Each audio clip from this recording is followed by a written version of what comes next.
Indoors TV ते स्वागत है। हुण पंजाब च लगन जा रहे ने प्रीपेड मीटर। जी हाँ, तुहानूं दस दईए कि सरकार वल्लों शुरुआत कर दित्ती गई है। जिवें कि तुसीं अपने मोबाइल 'ਚ पैसे पवाउंदे सन, उदां ही हुण बिजली दी वरतों करन लई तुहानूं मीटरां 'ਚ ਪਹਿਲਾਂ पैसे पवाने पिया करनगे ਅਤੇ उस हिसाब दे नाल तुहानूं बिजली जो है वो मुहैया करवाई जाएगी। सो सरकार वल्लों मीटर लगाउण दी शुरुआत कर दित्ती गई है। ਪਹਿਲਾਂ सरकारी दफ्तरां 'ਚ, फिर उस तो बाद घरां 'ਚ प्रीपेड मीटर लगाने शुरू होणगे।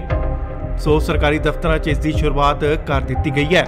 पहला पैसे देने पैणगे, फिर उस हिसाब नाल तुहानूं बिजली मिलेगी। तुहानूं दस दईए कि पहला पिंडां तो इसकी शुरुआत की गई सी, पर पिंडां 'ਚ काफ़ी जगह इसका विरोध किया गया अते इस प्रोजैक्ट नूं उदों बंद कर दिता गया सी। पर हुण इसकी शुरुआत हो चुकी है। सरकारी दफ्तरां 'चों कहा जा रहा है इस दे नाल ही ना ही किते कोई बिजली चोरी होवेगी ते ना ही कोई कपला होवेगा। इस दे नाल नाल बिजली दी खपत भी घट होवेगी।